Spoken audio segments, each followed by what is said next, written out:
ndabaramukije bene data iyo muri hose muri ko muraraba yino sanamu. Byukuri tugeze mu bihe by'iherezo kandi abatabibona bo bashishikara basinziriye bari mu munezero w'inosi, ariko siko byari bikwiye kumera. Uno munsi nifuje ko twavugana ku majambo abantu benshi bashaka gutere ibitugu kandi ari amajambo y'ingirakamaro, amajambo yafitiye buri kiremwa muntu akamaro kugira ngo twitegurire ubugingo bwacu tubushire ahantu hatari inyenzi cyangwa ingese. Byukuri naricaye ndiyumvira niki twonoshira ku murongo cyangwa kuri YouTube kugira ngo abandi bantu babone, abatarabyumva babyumve, ababyumvise bashishikara kugumya imitima yabo nabo babashe gufata intambwe kumure siyo kubwa amajambo ngiye kuvuga, ariko kubwa amajambo barongowe na mpemu w'Imana. Basi amajambo y'uno munsi n'amajambo yerekeye isabato. Isabato byukuri abantu benshi barayumva bamwe bakavuga ati je isabato ndayitahura, ariko none nimba uyitahura, nimba umenya yuko isabato ari ingirakamaro, ijambo ry'Imana riravuga ngo uwuzi iciza ntagikore ngo bimuharuga ko ng'ubugarotse cyangwa nk'icyaha. Ijambo ry'Imana rivuga yuko bica bimuharugwa ko nk'icyaha. Turavye Bibiliya kuko buri jambo ryari ryo ryose nta jambo na rimwe tuvuga kugira ngo twigeneye, ariko turongorwa na Bibiliya kuko ari wo muco. Reka tuyarabe muri Yakobo igice ca 4 ku murongo wa 17. Haravuga ngo nukuzi gukora neza ntabikore bimubera icyaha. Bimubera iki icyaha? Amajambo y'Imana niyo yabivuze mwene data, sije ndabivuze. Tugende muri turavye ingene abantu umuntu nk'akarorero, umuntu iyo ashaka gufata urugendo aje mu kindi gihugu baramwicarika bakamuhisemera bakamubwira ati okay, kino gihugu naho kigiyemo gifise amategeko kanaka, iri niri ugize igihamana kibi ugasimbuka rimwe nturikwirikize, ingaruka yaryo cyangwa yayo riba iyi. Kandi kubw'ico gihugu ayo mategeko yashinzwe na leta y'ico gihugu nyene, nimba yafise uburemere kandi buri muntu akaba ategezwa kuyitondera, natwe nk'abakristo baja mu ijuru, mbega ico gihugu kirafise amategeko cyangwa nta mategeko gifise? Kubw'ijambo ry'Imana, Imana ishimwe, ntacyo usomye muri Amosi igice ca 4 ku murongo w'indwi havuga ngo igice ca 3 ku murongo w'indwi havuga ngo nta Imana izokora itibiye akabanga abasavyi bayo igirane ivugisha. Nimba uri umuntu w'umukristo, nimba uri umuntu uvuga ati jewe by'ukuri nshaka kuja mu ijuru, kubera iki wogumya umutima ngo ntiwumve ivyagezwe? Reka turabe amategeko iyo muri ico gihugu twimirije kushikamwo cyangwa turiko turashaka kujamwo. Mbega ni igihugu cyahe? Ni igihugu cyaheraho Imana mu ijuru ku Mana yacu isumba byose. Amabwirizwa cyangwa amategeko yayo aragumye kandi arashitse. Tuyabona muri Kuvayo igice ca 20 ku murongo wa mbere haravuga ngo Imana ivuga ya majambo yose iti, ndi uhoraho Imana yawe yagukuye mu gihugu cya Egiputa mu nzu y'ubuja, ntukagire izindi mana umbangikanya, ntukibazire igishushanyo canke igisa n'ishusho y'ikintu na kimwe kiri hejuru mu ijuru canke hasi kw'isi canke mu mazi yo mu biyaga. Ntuze uvyikubita imbere, ntuze ubisabe, kuko jewe Imana ndi Imana ifuha, muhora abana ibigabitanya vy'abase, nkageza ku runganwe rwabo rugira 3 n'urugira 4 rw'abanyanka, ngo nkagirira ikigongwe abankunda bakitondera ivyagezwe vyanje, nkageza ku runganwe rwabo uko ruzogenda rukurikirana gushitsa 1000. Ntugapfe kuvuga izina ryanje jewe uhoraho Imana yawe ku by'ubusabusa, kuko uwo rivuga ku by'ubusabusa jewe uhoraho Imana ntobura kubimuhora. Wibuke kuziririza umunsi w'isabato mu minsi 6 uzukore. abe ari ukoreramwo ibikorwa byawe byose. Ariko umunsi ugira indwi niwo sabato yanje jewe uhoraho Imana yawe. Ntukagire igikorwa na kimwe ukora kuri wo, wewe ubwawe, umuhungu wawe, umukobwa wawe, umugurano wawe, umuguranokazi wawe, canke inka zawe, canke ngo uwinyambukira aba iwawe. Kuko iminsi 6 ariyo jewe uhoraho naremye mu ijuru n'isi n'ikiyaga n'ibiri muri byo byose, nkaruhuka ku munsi ugira indwi. Nico catumye jewe uhoraho mpezegira umunsi w'isabato nkaweza. Wubahe so na nyoko kugira ngo urambire mu gihugu jewe uhoraho Imana yawe nzoguha. Ntukice, ntugasambane, ntukibe, ntukagirize ibinyoma mugenzawe. Ntukifuze inzu ya mugenzawe, ntukifuze umugore wa mugenzawe, canke umugurano wiwe, canke umuguranokazi wiwe, canke inka yiwe, canke indogoba yiwe, canke ikintu na kimwe ca mugenzawe. Okay, ubu turamaze kumva yuko ayo mategeko yose nay'Imana. Imana ni iki? Imana ni perezida, yani umukuru w'ico gihugu twimirije kujamo cyangwa turiko turifuza kwinjiramwo, ari iryo juru mwijuru. None nimba uperezida wacu ari iyo Mana ikomeye idusezera, yatubwiye iti aya niyo mategeko, nimba ushaka kwinjira mu ijuru aya mategeko yani ntasimbwa, niyo dukwiye kwitondera. Abantu benshi uri kurababwira ivy'amabwirizwa y'Imana, benshi barokubwira ngo amabwirizwa ntakiriho, amabwirizwa yabambwe ku musaraba. Ariko usomye muri Matayo byose twisunga Bibiliya, nta jambo na rimwe ry'umuntu apfa kwivugira, ariko dusanga turaba Bibiliya niyo ndongozi yacu. Turavye muri Matayo igice ca 5 ku murongo wa 17 uramanuka. Basi umutwe w'amajambo yavuga ngo Yesu ashitsa ivyagezwe. Ngo Yesu agirane ashitsa ivyagezwe. Mbega Yesu yashikije ivyagezwe kandi yarabisambuye? Bavuga yuko yabisambuye, none yabishikije gute? Yobisambura kandi ntibisobanutse na gatoyi. Ariko reka dusome ico yavuze. Yavuze ngo ntimugire ngo naje gusenyura ivyagezwe canke amajambo y'abavugishwa n'Imana. Sinaje kubisenyura, naje kubishitsa.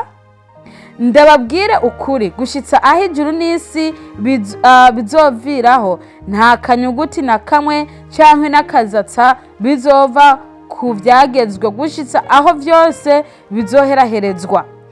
Nuko uzorenga ibwirizwa na rimwe ryo muyoroshe hanyuma y'ayandi, akigisha abantu ngo bagire batyo, mu bwami bwo mwijuru azokwitwa muto hanyuma y'abandi. Ariko uyitondera akayigisha, uyo we azokwitwa mukuru mu bwami bwo mwijuru.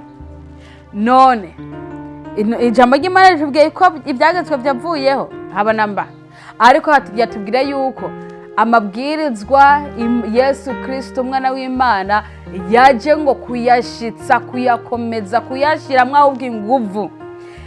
Abantu baca bavuga ati ivyagezwe byarakuyeho, ariko kandi dufise isezerano rishasha. Baca bavuga ati none wowe urarizi?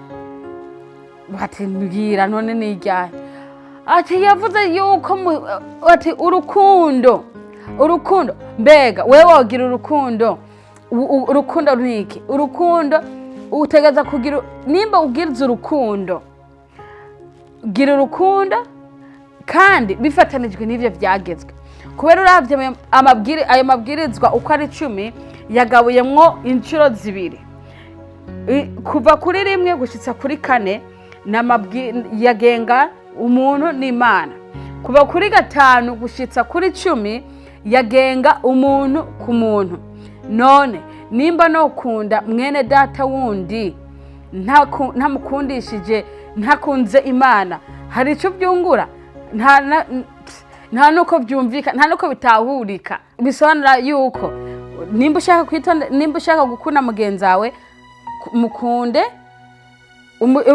ahubwo umukundishije n'ivyagezwe vy'Imana, kubera ukunda Imana umaze kuyikunda, kuko ijambo ry'Imana rivuga ngo Imana ni urukundo. Nimba Imana ari rukundo, ati tuyemerere nayo ibe muri twebwe, ahubwo ibaye muri twebwe, rukundo azoba ari muri twebwe. Imana yake ubwo rukundo, nimba rukundo ari muri twebwe, bica bidusunika gukunda bene data, mwene data wundi. Rwa rukundo ryari bwirizwa rishasha Yesu yazana, niryo rica ribifuka byose. Ariko umenye yuko wamanje kwemerera rukundo kwa muri wewe. Nimba wamwemereye rukundo kwa muri wewe, witondeye ivyo yakugeze. Nimba witondeye ivyo yakugeze, nawe yaguhaye umwanzuro canke inzira yakugururiye kubona canke kugira urukundo ku bandi bene data. Mbega kera ivyagezwe vyafatwa gute? Tusubiye mu isezerano rya kera, usomye Kuvayo igice ca 31 ku murongo wa 14, haratubwira neza yuko ngo reka tuhagende.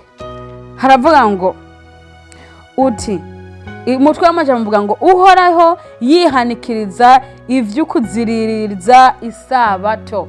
Urumva ngo uhoraho yihanikiriza ivy'ukuziririza isabato, yani yabihanikiriza ivyo kuziririza isabato. Mbega yababwiye gute? 14 ngo uti nuko muze muziririze isabato, nuko ari yera kuri mwebwe.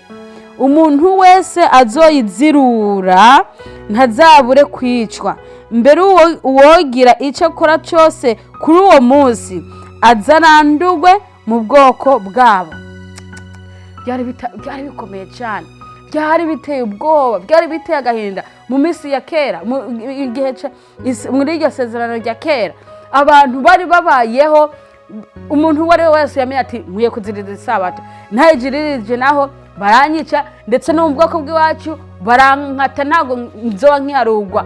Mbega byogenda gute? Bamukase mu bwoko bw'iwabo, baca bamushiburira mu ishamba, akaba mu ishamba nk'uko byagaragaye kuri Nebukadineza. Kumbura akazoribwa n'ibikoko, akazopfirayo kubera inzara, akazopfirayo kubera imbeho. Ariko kubw'isezerano rishasha Imana yaduhaye, tugene mu Baheburayo turabe ivy'amajambo y'Imana tubwira. Abaheburayo igice ca 4 ku murongo w'9 havuga ngo, umutwe w'amajambo uvuga ngo uburuhukiro bw'isabato bubikiwe abantu b'Imana. Ngo ubu aho turi mu isezerano rishasha, ubu ntitukitebwa amabuye, ubu ntitugicibwa amazosi, ubu ntitugicibwa mu bwoko bw'iwacu, ubu ntabwo tukicwa kubera tutitondeye isabato. Ariko ijambo ry'Imana mu isezerano rishasha haca havuga ngo uburuhukiro bw'isabato bubikiwe abantu b'Imana. Imana yacu habwa icubahiro cyane gose. Ku murongo w'9 havuga ngo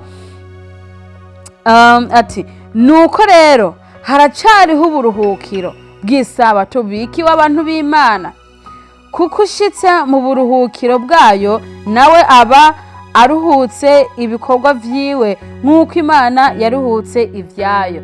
Imana ni nziza cyane gose. Ikibabaje ni kubera yuko nk'ubu hobaye Imana itaduhaye ikiruhuko, ikavuga ati buri abantu bakora iminsi yose kuva ku munsi wa mbere kugeza ku munsi w'indwi atakiruko kiriho. Abantu bo barirondereye ikindi kiruhuko cy'iwabo, bakavuga ati nta nico baba bararondeye, ahubwo bavuga ati turarushe iminsi yose twama twakoze. Imana ni igitangaza, kubera yuko turavye nk'Abisirayeli igihe bavanwa mu bufafara bwa Farawo, bavuyeyo kubera yuko Imana nyimbabazi yaravye ukuntu bakora, yaravye ingene bakubitwa, abasaza, abana, abakuze, batoyi, ntibaraba.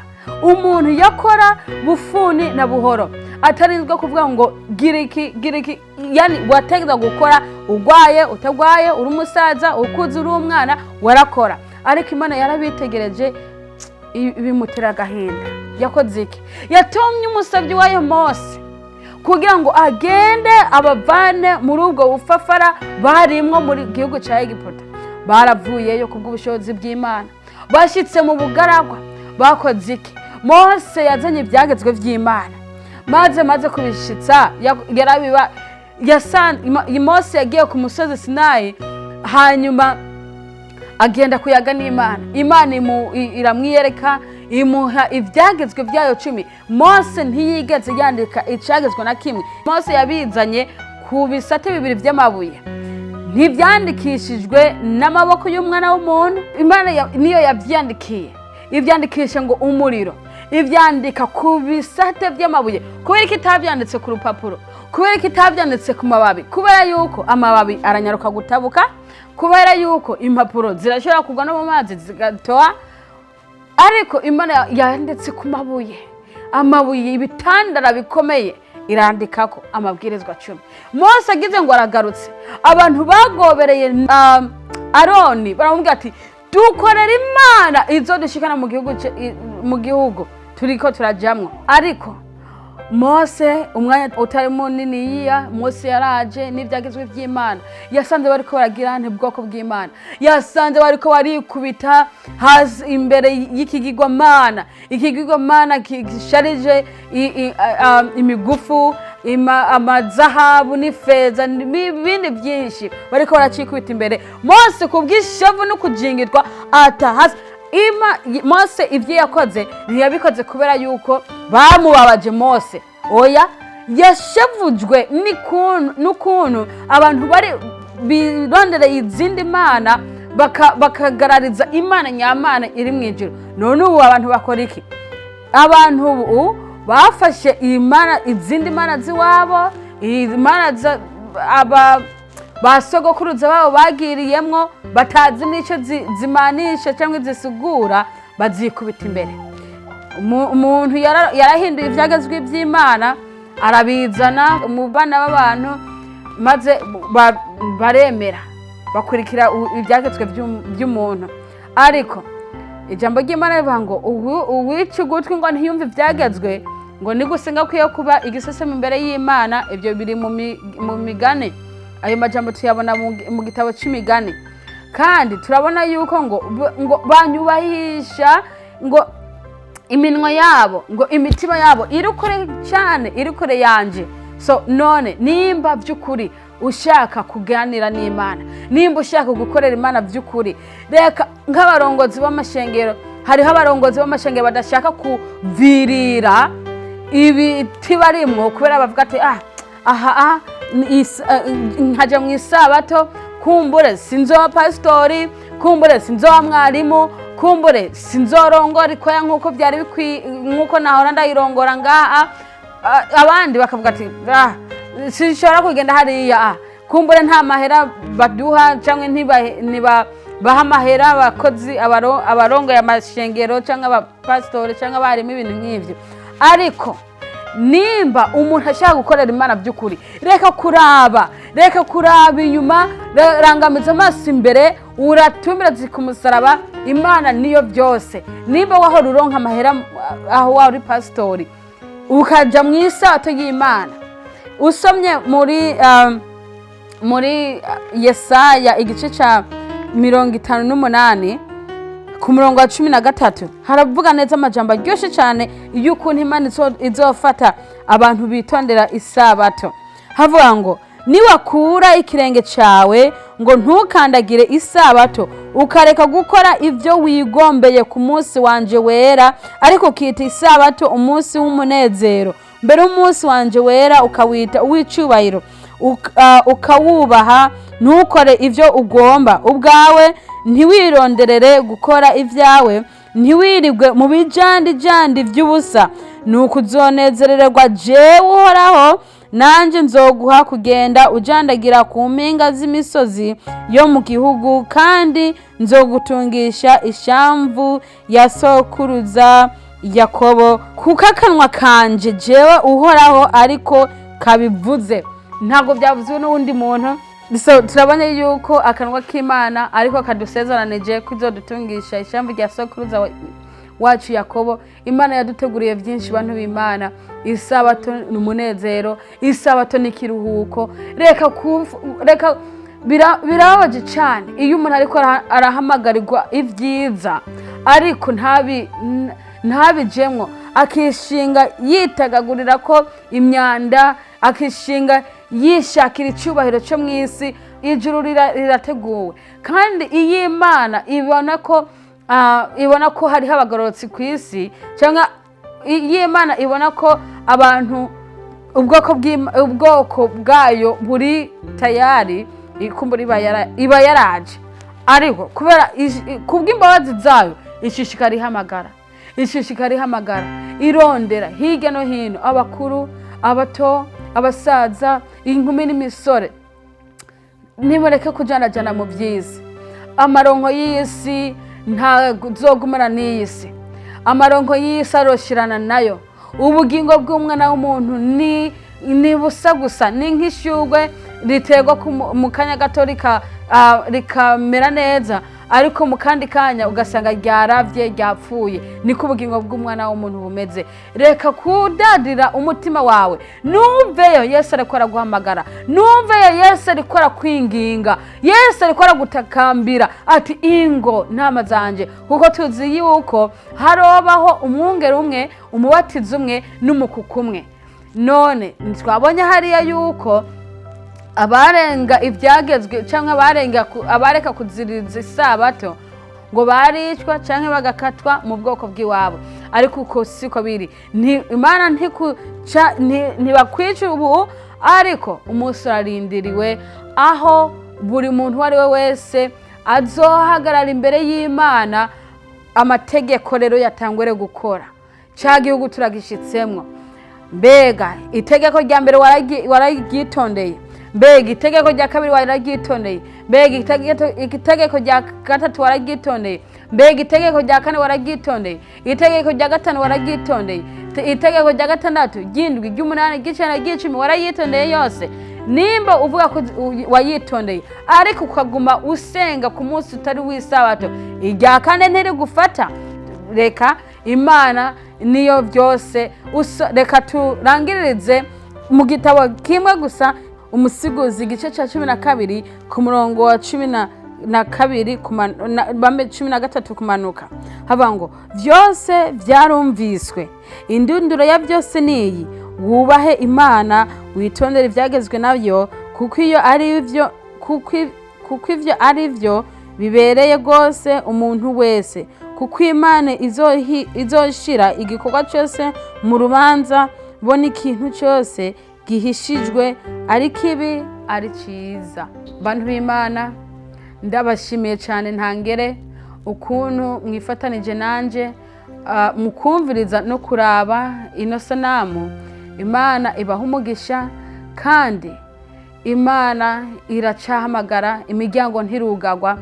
Biroba bibabaje nimba uri kurumva ariko ukazibira amatwi kugira ngo ntuvyumve. Umunsi uroshika aho byose biroshirwa ku mugaragaro. Ijambo ry'Imana bivuze ngo byose